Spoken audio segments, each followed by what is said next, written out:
এই শাবান মাসের আমল কি? এই শাবান মাসের 7টি আমল আছে। কয়টা আমল বলেন তো? সবাই বলেন। 7টি আমল আছে। 1 নম্বর হলো ফরজ সালাতের পাশাপাশি আমাদের নফল ইবাদতের প্রতি মনোযোগী হওয়া। আমরা ফরজ নামাজ পড়ি না?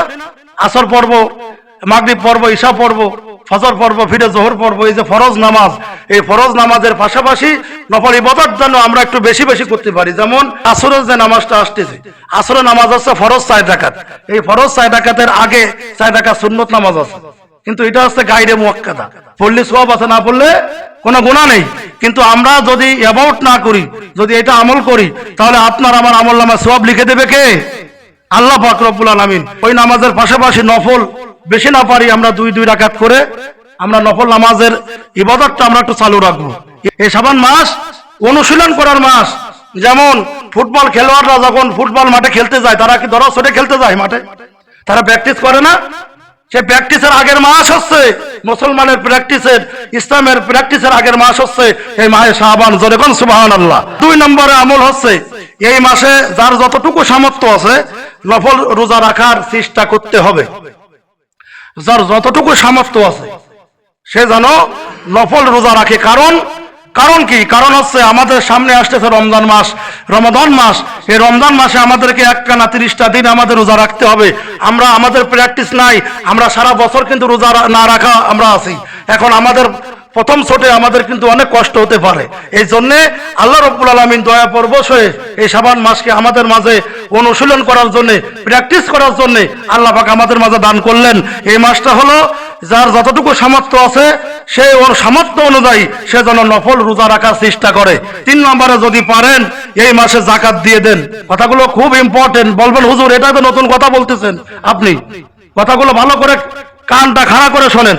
যদি পারেন এই মাসে যাকাতটা দিয়ে দেন। যদি বলেন হুজুর এই মাসে যাকাত কেন দেব? অসংখ্য সাহাবায়ে কিরাম, তাবেঈন, অসংখ্য সাহাবায়ে কিরাম ওনারা এই শাবান মাসে যাকাত দিয়ে দিতেন। কেন? কারণ কি? কারণও এখানে উদ্দেশ্য আছে। উদ্দেশ্য হলো এই যে রমজান মাসে অনেক গরিব মানুষরা আছে, তারা কিন্তু অনেক খাবার, অনেক টাকা পয়সা, খাবার দাবার তারা কিনে খাইতে পারে না। তারা চিন্তা করে আগের থেকে যে হাই হাই রমজান মাস চলে আসলো, আমি কি করবানি, কি করে রোজা রাখবানি, কি করে এত খরচ, কি করে চলবানি, এরকম টেনশন থাকে না? গরিবের মাথায় এরকম টেনশন থাকে। মুসলমান এরকম টেন্ডেন্সি থাকে সমস্ত গরিব দুঃখীদের মাঝে।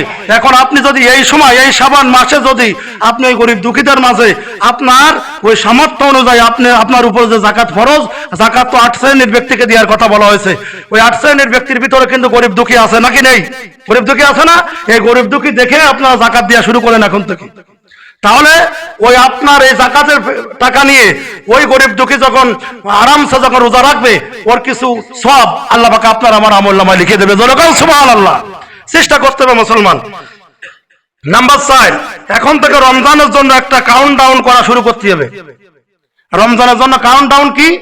যেমন আমরা ফেসবুক যারা চালাই, ইন্টারনেট যারা চালাই, আমাদের সকালে বিকালে আমাদের উচিত হবে প্রতিনিয়ত পোস্ট করা যে আর মাত্র রমজান মাসের আর মাত্র এতদিন বাকি আছে, এত কয় ঘন্টা বাকি আছে।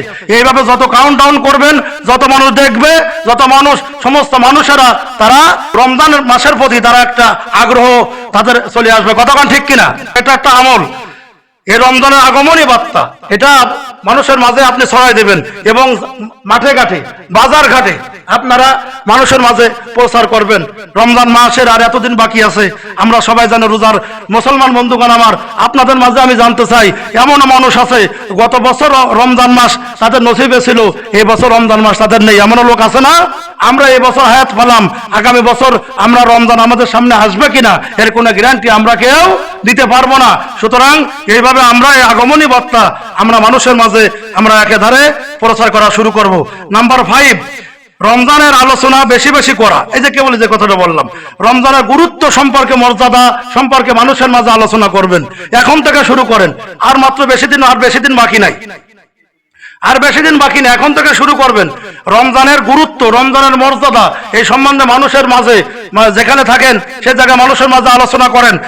এই রমজানের আলোচনা যদি করেন, ওই ব্যক্তি আপনার কথায় উপলব্ধি হয়ে ওই লোকটি যদি রোজা রাখে, ও সমপরিমাণ রোজা রাখার সওয়াব আল্লাহ পাক আপনার আমার আমলনামায় লিখে দেবে। জোরে বলেন সুবহানাল্লাহ। নাম্বার 6, রমজান মাসকে সামনে রেখে পরিকল্পনা করা। এই যে রমজান মাস আসতেছে আমাদের সামনে, আমরা কি পরিকল্পনা করতেছি যে আমরা এই খাবো ওই খাবো, এরকম না। এই পরিকল্পনা না, আমরা পরিকল্পনা করব যে রমজান মাস আমাদের সাকসেস হবে কি করে, রমজান মাসে আমরা রোজা রাখবো কেমন করে, রমজান মাসে আমরা কে কতটুকু আমরা ইবাদত বন্দেগী করতে পারবো, কে কতটুকু আমরা সফল কাম হতে পারবো।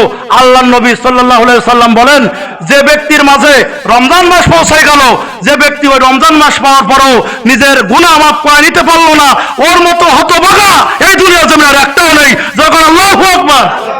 রমজান মাস আমাদের সামনে আসতেছে, আমরা যদি এই রমজান মাস পাওয়ার পরও যদি নিজেদের গুনাহ যদি আমরা না মাফ করে নিতে পারি, তাহলে আপনার আমার মতো হতভাগা এই দুনিয়ার জমিনে আর কেউ নেই। এ কথা আমার না, এ কথা বিশ্ব নেতা জনাবে মুহাম্মদ রাসূলুল্লাহ সাল্লাল্লাহু আলাইহি ওয়াসাল্লাম ১৫০০ বছর আগে তিনি জানিয়ে দিয়েছেন।